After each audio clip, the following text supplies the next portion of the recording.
2 నిమిషాలు శక్తి కళ్ళల్లోకి చూస్తూ ఉండిపోయిన రుద్ర శక్తి చిరునవ్వు చూసి తేరుకొని, చాలా అడ్వాంటేజ్ తీసుకుంటున్నావు. Better stay away from me అని శక్తి తన ఒడిలో నుంచి తీయబోతుంటే శక్తి లేచి రుద్ర ఒడిలో కూర్చొని, నా మొగుడి దగ్గర నేను అడ్వాంటేజ్ తీసుకోకపోతే పరాయి ఆడపిల్ల తీసుకుంటుందా ఏంటి? మొగుడు ఎలానో ముందుకు అడుగు వేయడు. ఇక పెళ్ళాం కూడా మడి కొట్టుకొని కూర్చుంటే వాళ్ళ జీవితం 3 పువ్వులు 6 కాయలు అయ్యేది ఎప్పుడు? ఆ కాయలు పూచి పువ్వులుగా మారి బిడ్డలుగా బయటికి వచ్చేది ఎప్పుడు? చెప్పండి బావా అంటూ ఇన్నోసెంట్గా మొహం పెట్టిన శక్తిని చూసి వెటకారంగా నవ్వుతూ, ఆ మగాడి మనసులో ఆ భార్య మీద ప్రేమ మొదలైనప్పుడు, ఆ ప్రేమ ముదిరి పాకాన పడినప్పుడు అటువంటి ఎక్స్‌పెక్టేషన్స్ నా దగ్గర మాత్రం పెట్టుకోకు Shakti. Because I hate love and I hate marriage and I hate every relation accept my sister and Venu only అని చాలా సీరియస్‌గా చెప్పాడు. అసలెందుకు బావా నీకు ఈ రిలేషన్స్ అంటే ఇంత అసహ్యం? నాకు పూర్తిగా నీ గురించి తెలియదు కదా! ఒక్కసారి చెప్పొచ్చు కదా! అని అంటే, రుద్ర తన బాల్యం మొత్తం తలుచుకొని ఆవేశంగా పిడికిలి బిగించి తన బొడిలో ఉన్న శక్తిని కిందకి తోసేసి మరీ, నువ్వు నాకేమవుతావని నీకు నా గురించి చెప్పాలి Shakti. You are nothing to me. Again నా చేత ఇదే మాట ఎందుకు చెప్పించుకుంటావు అని సీరియస్గా అరిచి రూంలోకి వెళ్ళిపోతే,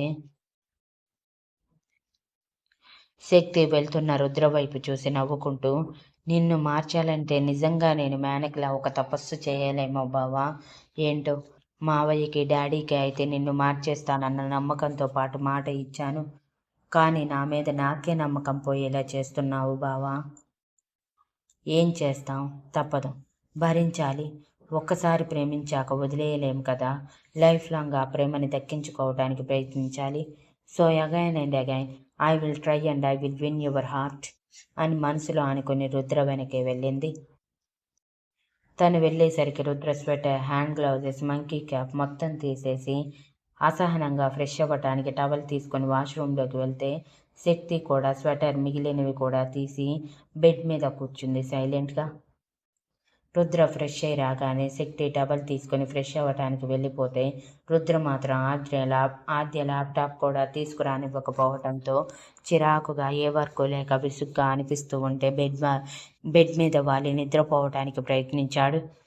కానీ శక్తి తన బాల్యం గుర్తు చేయటంతో ఒక్కో సంఘటన మరోసారి తన మనసుని గాయపరుస్తూ ఉంటే, I hate you both of my parents. వాళ్ళకి అవసరం లేకుండా నన్ను కని విసిరేశారు. అసలు నన్నెందుకు కనాలి, ఎందుకు విసిరేయాలి? పుట్టగానే చంపేయాల్సింది కదా. అసలు నేను ఆడపిల్లని కూడా కాదు, మగపిల్లాడిని కదా. అయినా అడ్డం అనుకున్నారు. అందుకే నన్ను అమ్మేశారు. అందుకే ఆ రిలేషన్స్ అంటే నాకు అసహ్యం అని కళ్ళ నుంచి జారిన కన్నీటిని శక్తి వచ్చేలోపే తుడుచుకొని వన్ సైడ్ తిరిగి కళ్ళు మూసుకున్నాడు. బయటికి వచ్చిన శక్తి రుద్ర ఆపోజిట్ సైడ్ తిరిగి నిద్రపోవటం చూసి, ఇదేంటి బావ ఇంత త్వరగా పడుకున్నాడు, ఇలా ఎప్పుడూ పడుకోలేదే, ఏ అర్ధరాత్రికో కదా బావ నిద్రపోయేది అని అనుమానంగా అనుకుంటూనే డ్రెస్అప్ అయి బావ అంటూ పక్కన కూర్చోగానే, శక్తి నన్ను డిస్టర్బ్ చేయకు ప్లీజ్, నాకు చాలా చిరాకుగా ఉంది. ఆ చిరాకులో నిన్ను కొట్టినా కొట్టేస్తాను. నా చేత కొట్టించుకోవాలన్న సరదా ఉంటే డిస్టర్బ్ చేయి అని అనటంతో శక్తి మూతి ముడిచి, ఎవడు మాత్రం ఐరన్ రాడ్ లాంటి నీ బాడీకి ఎదురు వెళ్తారు బావా. నేనెందుకు వెళ్తాను చెప్పు. కానీ నువ్వెందుకో డిస్టర్బ్గా ఉన్నావు అనిపిస్తుంది అంటూ శక్తి రుద్రని వెనుక నుంచి హత్తుకొని, నేను నీ భార్యని కదా, నీ మనసులో ఉన్న ఫీలింగ్స్ అన్నీ నాతో షేర్ చేసుకోవచ్చు కదా. కనీసం ఫ్రెండ్గానైనా చూడు నన్ను. అప్పుడైతే నీకు ఫ్రీగా ఉంటుంది కదా బావా. ఈ హార్ట్ హెవీ అనిపిస్తే అంటూ రుద్ర షర్ట్ లోపల నుంచి రుద్ర గుండెల మీద చేయి పెట్టి, ఆ గుండెల్లో ఎవరు ఉన్నారో వాళ్ళని తలుచుకో. అప్పుడు ఆ హార్ట్ వెంటనే నార్మల్ అయిపోతుంది. నువ్వు పీస్ఫుల్గా ఫీల్ అవుతావు అని లాలనగా చెప్పింది. అయిపోయిందా నీ ఉపన్యాసం అంటూ విసుగ్గా లేచి కూర్చున్న రుద్ర, ఆ హార్ట్లో ఉన్న వాళ్ళని తలుచుకుంటే నా ఆవేశం ఇంకా పెరుగుతుంది, అంతేకాని తరగదు. బికాస్ నీకు చెప్పిన అర్థం కాదు నా మనసు గురించి నీకు అని అసహనంగా అరుస్తూ ఉంటే, శక్తి కూడా లేచి కూర్చొని రుద్ర తలని తన ఒడిలోకి తీసుకొని తన తల నిమురుతూ పైకి లేవబోతున్న రుద్రని లేవనివ్వకుండా ఆపి, నువ్వు కళ్ళు మూసి అన్ని ఆలోచనలు వదిలేసి నీ మనసుకి నచ్చిన వాళ్ళని తలుచుకో బావా. వాళ్ళు నీ కళ్ళ ముందు కనిపిస్తే నువ్వు ప్రశాంతంగా మారుతావు కదా. ప్రతి ఒక్కరికి ఒక ఫేవరెట్ పర్సన్ అంటూ ఉంటారు. నాకు నువ్వు ప్రాణం ఎలానో నీకు అలా ఉంటారు కదా. వాళ్ళని తలుచుకుంటే ఖచ్చితంగా నువ్వు ప్లెజెంట్ ఫీల్ అవుతావు బావా. ట్రై చెయ్యి అంటూ రుద్ర జుట్టుని సవరిస్తూ, నాకు అర్థమవుతుంది నీ మనసు భారంగా ఉందని. ఎందుకంటే నా మనసు నీ మనసుతో ఎప్పుడూ కనెక్ట్ అయిపోయింది. నీ మనసు బాధపడితే నా మనసుకు ఆటోమేటిక్గా తెలుస్తుంది. సో నా మనసు కూడా బాధపడిపోతుంది బావా. నన్ను బాధ పెట్టాలని నీకెప్పుడూ అనిపిస్తూనే ఉంటుంది కానీ అది నువ్వు బాధపడకుండా పెట్టు. నువ్వు ఇలా బాధపడితే నేను తట్టుకోలేను అని ఎమోషనల్గా చెప్తున్న శక్తిని అలానే చూస్తూ ఉండిపోయాడు రుద్ర. శక్తి కళ్ళల్లో తన కోసం కన్నీటి పొర కూడా కనిపిస్తూ ఉంటే,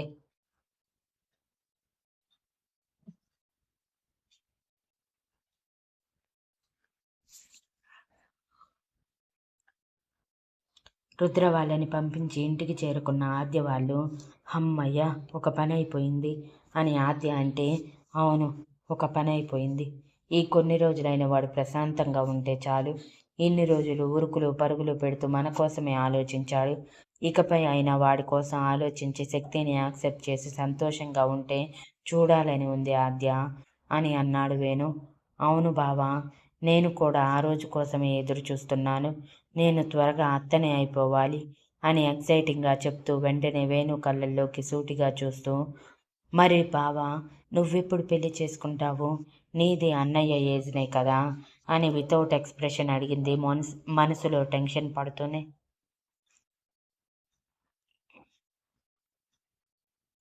అంటే నన్ను వదిలేయాలనుకుంటున్నావా అని రక్ష షాక్లో అడిగితే, అవును వదిలేయాలనుకుంటున్నాను.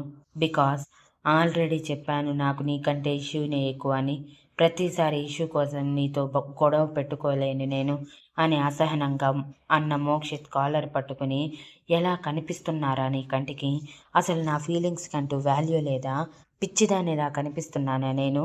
ఏ ఆడపిల్ల అయినా సరే తనని ప్రేమించిన వాడు, పెళ్లి చేసుకోబోయేవాడు తనతోనే ఎక్కువ టైం స్పెండ్ చేయాలి, తనతోనే ఎక్కువగా మాట్లాడాలి, తన ఇష్టం తెలుసుకోవాలి, సరదాగా ఉండాలి అనే కోరుకుంటారు. కానీ నువ్వు మాత్రం అలాంటిదేమీ లేకుండా నా ఇష్యూ అంటూ అంటే నేను సైలెంట్గా ఉండాలా? తను లేకపోతే బ్రతకలేను. అదే నాకు ఎక్కువ. నా తల్లిదండ్రుల కంటే ఇష్యూనే నాకు ముఖ్యమంటూ వాగుతుంటే భరించాలా నేను?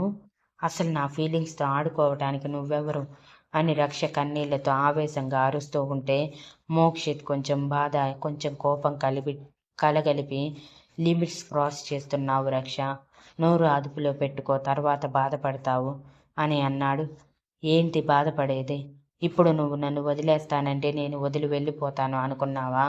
నువ్వు నన్ను చీట్ చేసావని పోలీస్ కంప్లైంట్ ఇస్తాను. మీ కుటుంబం మొత్తాన్ని బయటికి లాగుతాను. మీ పరువంతా తీస్తాను.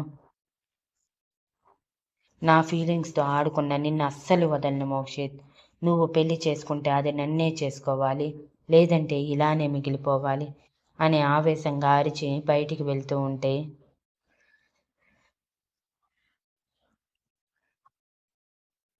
మోక్షిత్ అంతకంటే ఆవేశంగా, చాలా ఎక్కువ మాట్లాడావు రక్ష. కోపం తగ్గాక ఆలోచించి మంచి నిర్ణయం తీసుకుంటావని అనుకున్నాను. కానీ ఇలా ఆవేశానికి పోయి మన మధ్య ఉన్న రిలేషన్ని పూర్తిగా వదిలేస్తావని అనుకోలేదు. ఓకే, నీ ఇష్టం. నీకే నాతో ఉండటం ఇష్టం లేనప్పుడు నేను నిన్నెందుకు ఇబ్బంది పెడతాను? అండ్ పోలీస్ కంప్లైంట్ అంటే నేనేమీ నిన్ను మోసం చేయలేదు. అండ్ వన్ మోర్ థింగ్, నేను ఇప్పటి వరకు నేను టచ్ చేసింది లేదా అది నువ్వు గుర్తుంచుకో ముందు అని చెప్పి రక్షని పంపించేశాక తన పట్టుకొని తన చైర్లో కూర్చొని, ఎందుకు రక్ష ఇలా బిహేవ్ చేస్తుంది? ఏ రోజైనా నేను తనని అవాయిడ్ చేశానా? లేదు. తను పిలిచిన ప్రతి చోటికి వెళ్ళాను. కాకపోతే నాతో పాటు ఇష్యూని కూడా తీసుకువెళ్ళాను. అదేదో చాలా పెద్ద నేరం అన్నట్టు ఎందుకు మాట్లాడుతుంది? పైగా నేను ఇష్యూని ప్రేమించానంటుంది ఏంటి? పిచ్చి పట్టింది దానికి. ఇష్యూని ప్రేమిస్తే నాకు తెలియదా? అని తనలో తాను అనుకుంటూ మైండ్ మొత్తం డిస్టర్బ్గా ఉండి ఇక వర్క్ చేసే ఇంట్రెస్ట్ లేక ఇషిత కోసం వెళ్ళిపోయాడు మోక్షిత్.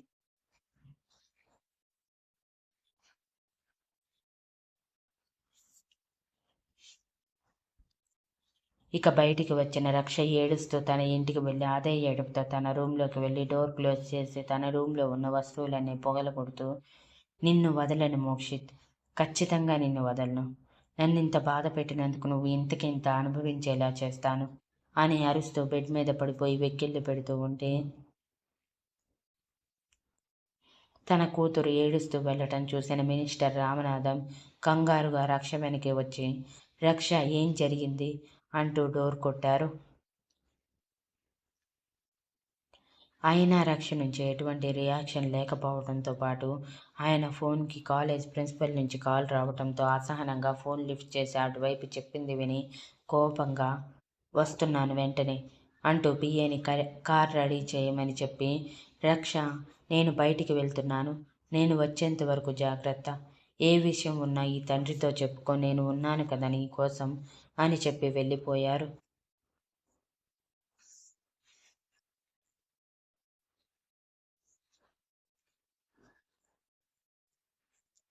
నువ్వు పీకేదేంట్రా, నీకంటే ముందు నేనే నిన్నేదో ఒకటి చేయకుండా వదిలిపెట్టను, నా పిల్ల మీదే చేయి వేశావు అని ఆవేశంగా అనుకుంటూ ప్రజ్ఞని క్లాస్కి వెళ్ళమని చెప్పి ప్రిన్సిపల్ రూమ్కి వెళ్ళిపోయాడు ఇష్వాన్. ఇక్కడ ప్రిన్సిపల్ రూమ్కి చేరిన ఇద్దరిని చూసి ప్రిన్సిపల్ కోపంగా, మీరు స్టూడెంట్స్ అనుకుంటున్నారా, రౌడీస్ అనుకుంటున్నారా, ఏంటి ఆ కొట్టుకోవటం, కాలేజ్లో డీసెంట్గా బిహేవ్ చేయటం కూడా రాదా?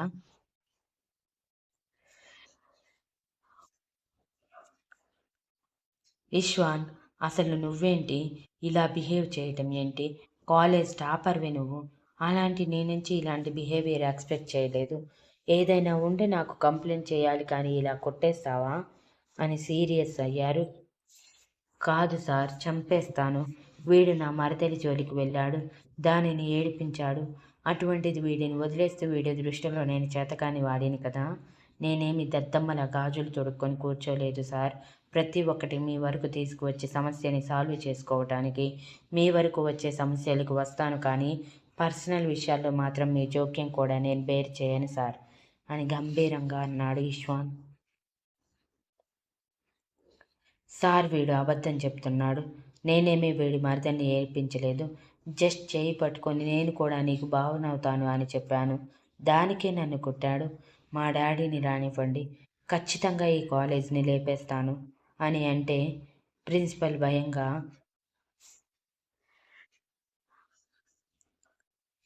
నువ్వాగు రాజేష్, నీకు కూడా కొంచెం కూడా కామన్ సెన్స్ లేదు, అంత పెద్ద మినిస్టర్ కొడుకు అయ్యుండి ఆయన పరువు పోయేలా ఇలాంటి పనులు చేస్తావా, ఈ విషయం మీ నాన్నకి తెలిస్తే ఎంత ఫీల్ అవుతారని ఒక్కసారి కూడా ఆలోచించవా, అసలు మీ ఇద్దరికి గొడవేంటో నాకేం అర్థం కావట్లేదు, ఎప్పుడు చూసినా గొడవ పడుతూనే ఉంటారు, ఇంతకు ముందు వరకు మాటలతోనే ఉండేది, ఇప్పుడు ఏకంగా చేతల వరకు వెళ్ళారు, ఇలా మీరు చేస్తే ఇద్దరిని సస్పెండ్ చేయాల్సి వస్తుంది అని సీరియస్గా వార్నింగ్ ఇస్తూ వెంటనే ఇవాన్కి మిస్టర్కి కాల్ చేసి రమ్మని చెప్పారు. సమస్యని పేరెంట్స్ మధ్య సాల్వ్ చేయాలని ఫిక్స్ అయ్యి.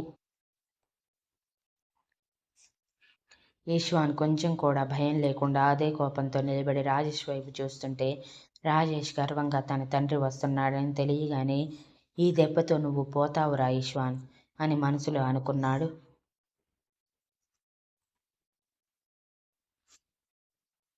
అరగంట తర్వాత ప్రిన్సిపల్ ఎదురుగా చైర్లో పక్కపక్కనే మరో చైర్లో, ఒక చైర్లో ఇవాన్, పక్కనే మరో చైర్లో రామనాథం గారు, ఆ పక్కనే పిఏ పక్కన రాజేష్ నిలబడితే ఇక ఇవాన్ పక్కన ఇష్వాన్తో పాటు ప్రజ్ఞ నిలబడి ఉన్నారు.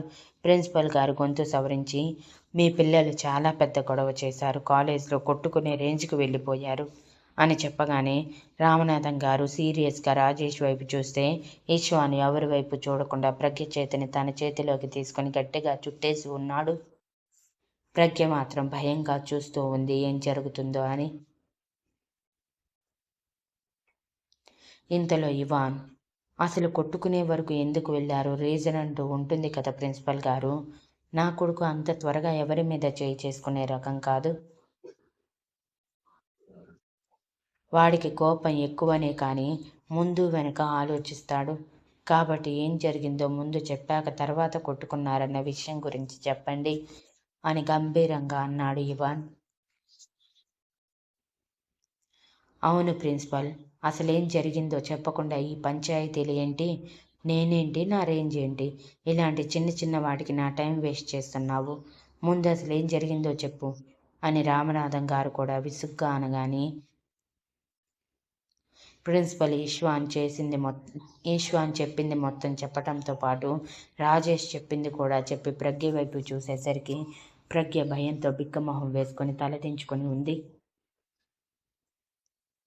ఏంటి, ఒక ఆడపిల్ల చేతిని పట్టుకున్నందుకు నా కొడుకుని కొడతారా అంటూ రామనాథ గారు కోపంగా ఒక్కసారిగా పైకి లేచి కాళ్ళ దగ్గర ఉన్న చైర్ని వెనక్కి తన్ని, నా కొడుకు మీద చేయి వేసిన వీడి గురించి చెప్తున్నారా నాకు మళ్ళీ అని ఆవేశంగా అరుస్తూ ఉంటే ఇవాన్ చాలా కూల్గా, ముందు కూర్చోండి మినిస్టర్ గారు, జరిగింది తెలుసుకోకుండా మీ కొడుకుని కొట్టాడని నా కొడుకుని తప్పుపట్టడం మంచిది కాదు అంటూ ప్రజ్ఞ వైపు చూసి, అసలేం జరిగింది చిన్ను అని అడిగారు. అది మావయ్య అంటూ ప్రజ్ఞ భయంతో కుటికలు మింగుతూ ఉంటే, చెప్పరా చిన్ను, నువ్వు చెప్పకపోతే డాడీ నన్ను తప్పుపట్టే అవకాశం ఉంది అని ఇష్వాన్ బేస్ వాయిస్లో అనగానే ప్రజ్ఞను అంటూ మనసులో అనుకొని, అది మావయ్య, నేను క్యాంటీన్లో నా ఫ్రెండ్స్తో పాటు వెళ్ళి కాఫీ తాగుతూ ఉంటే ఇదిగో మా సీనియర్ సార్ వచ్చి, ఏం చిన్ను ఏం చేస్తున్నావంటూ పలకరిస్తూ నాతో వెక్కిలిగా మాట్లాడటం స్టార్ట్ చేశారు మావయ్య. నాకు చాలా భయం వేసి బావ దగ్గరికి వెళ్ళాలనుకుని పైకి లేవగానే, నేను కూడా నీకు బావనవుతాను, కాకపోతే దూరపు చుట్టరికం, నువ్వు నీ బావతో ఎంత క్లోజ్గా ఉంటావో నాతో కూడా అంతే క్లోజ్గా ఉండు, పర్వాలేదు, వాడికంటే ఎక్కువ ప్రేమని నేను పంచుతాను నీకు అంటూ వంకరగా మాట్లాడాడు మావయ్య అంటూ వెక్కిళ్ళు పెట్టి చెప్తున్న ప్రజ్ఞ చివరిగా నా చేతిని పట్టుకుని దగ్గరికి లాగాలనుకునే లోపు బావ వచ్చాడు, అందుకే కొట్టాడు మావయ్య, జరిగిన దాంట్లో బావ తప్పు లేదు అని అంది ప్రజ్ఞ. విన్నారు కదా ప్రిన్సిపల్ గారు, ఇప్పుడు చెప్పండి, నా కొడుకు చేసింది తప్ప, మా ఇంటి ఆడపిల్ల మీద చెయ్యి వేయాలనుకున్న వాడి చెయ్యి వెరి చేయకుండా వదిలేసినందుకు సంతోషించండి అని కోపాన్ని కంట్రోల్ చేసుకుంటూ గంభీరంగా చెప్పి ఇష్వాన్ భుజం తడుతూ, నా కొడుకు ఎప్పుడూ తప్పు చేయడు, వాడికి తప్పు చేయటం మా కుటుంబం ఎప్పుడూ నేర్పించలేదు అని చెప్పి రాజేష్ వైపు చూసేసరికి రామనాథం గారు కోపంతో ఊగిపోతూ, ఏంటి ఇవాన్ ఏం మాట్లాడుతున్నావు, నీ కొడుకు నా కొడుకుని కొట్టడం తప్పు కాదా, నా కొడుకు రేంజ్ ఏంటో మర్చిపోయావా, నా కొడుకు మీద చేయి చేసుకుని ఈ కాలేజ్లో ఉండాలనుకుంటున్నారా పోవాలనుకుంటున్నారా,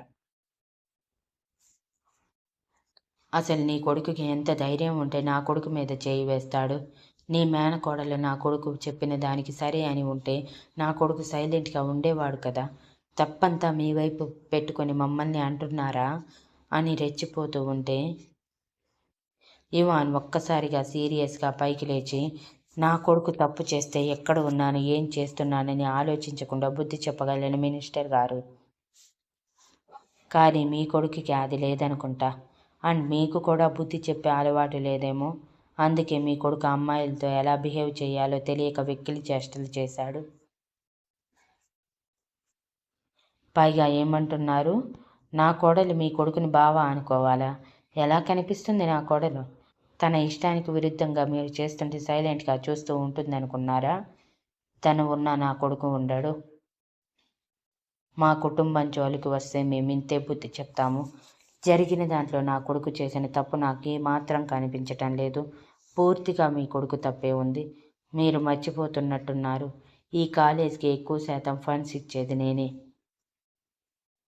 ఒక రకంగా ఈ కాలేజ్లో చాలామంది పిల్లలు చదువుకోవటానికి కారణం నేను, అంటే ఈ కాలేజ్ రన్ చేస్తుంది నేను కదా, ఏంటి ప్రిన్సిపల్ గారు, మీకు ఫండ్స్ అవసరం లేదా, లేదంటే నా కొడుకుని తప్పుడు మనిషిలా చూపించాలని అనుకుంటున్నారా, అసలు మా వరకు మీరు ఈ ప్రాబ్లం తీసుకురావటమే చాలా పెద్ద తప్పు, ఇంత చిన్న విషయాలకి మా టైం వేస్ట్ చేశారు అని సీరియస్ అయ్యాడు ఇవాన్. ప్రిన్సిపల్ భయంగా నుదుటిని పట్టిన చెమట తుడుచుకుంటూ మనసులో, ముందు నీ వెనక కుయ్యి అన్నట్టు ఉంది నా పరిస్థితి, వీళ్ళిద్దరేమో గొడవకి సై అంటే సై అన్నట్టు ఉంటారు, ఎవరి వైపు స్టాండ్ తీసుకున్నా పగిలేది మాత్రం నాకే కదా అని అనుకుంటూ పైకి లేచి, అది కాదు ఇవాన్ గారు, కొంచెం మీరే ఆలోచించండి. కాలేజ్ బయట ఎన్ని గొడవలు చేసినా పర్వాలేదు కానీ ఇలా కాలేజ్లో కొట్టుకోవడం చేస్తే కాలేజ్ రెప్యుటేషన్ పోతుంది కదండి. పైగా మీ అబ్బాయిని చూసి ఇంకో నలుగురు హీరో అనుకుంటూ మరో నలుగురిని కొట్టడానికి ట్రై చేయటం, ర్యాగింగ్ చేయటానికి ట్రై చేస్తే ఏం చెయ్యాలండి? ముందుగానే సమస్యని పరిష్కరించుకోవాలి కానీ అది ముదిరి పాకాన పడినప్పుడు కాదు కదండి. అందుకే వీళ్ళ గొడవ మాటల వరకు ఉన్నంత వరకు మీ వరకు ఎప్పుడూ తీసుకురాలేదు కానీ చేతల వరకు వచ్చేసరికి తీసుకురావాల్సి వచ్చింది. కొంచెం మీ పిల్లలకి గట్టిగా చెప్పండి, ఇంకొకసారి గొడవలు పడవద్దు అని. లేదంటే సస్పెండ్ చేయాల్సి వస్తుంది. మీరు ఎంత పెద్దవాళ్ళైనా సరే మీ పిల్లలు మా స్టూడెంట్స్ అండి, అది మర్చిపోతే ఎలా అని అన్నారు. ఓ అవునా, అయితే తప్పు చేసిన వాడికి శిక్ష పడాలిగా. ఒక అమ్మాయి విషయంలో ఆ అమ్మాయి పర్మిషన్ లేకుండా చేయి పట్టుకున్నందుకు ఇదిగో ఇతన్ని శిక్షించాలి కదా. సో ముందు అతనికి పనిష్మెంట్ ఇవ్వండి, తర్వాత నా కొడుకుకి నేనేం చెప్పుకోవాలో చెప్పుకుంటాను అని ఇవాన్ సీరియస్గా అంటే రామనాథం గారు ఆవేశంగా, ఏంటి, నా కొడుకుని పనిష్మెంట్ ఇవ్వాలంటున్నావా? ఇవాన్, ఎంత ధైర్యం నీకు నా కొడుకు గురించి ఇలా మాట్లాడటానికి? అసలు నా ముందు నువ్వెంత అని విర్రవీగుతూ ఉంటే కోపాన్ని కంట్రోల్ చేసుకుంటూ ఉన్న ఇష్వాన్ మాత్రం తన తండ్రిని రామనాథం గారు తక్కువ చేసి మాట్లాడటం చూసి ఇక కోపాన్ని కంట్రోల్ చేసుకోలేక పిడికిలి బిగించి, ఏ యాపు అని గట్టిగా అరిచాడు.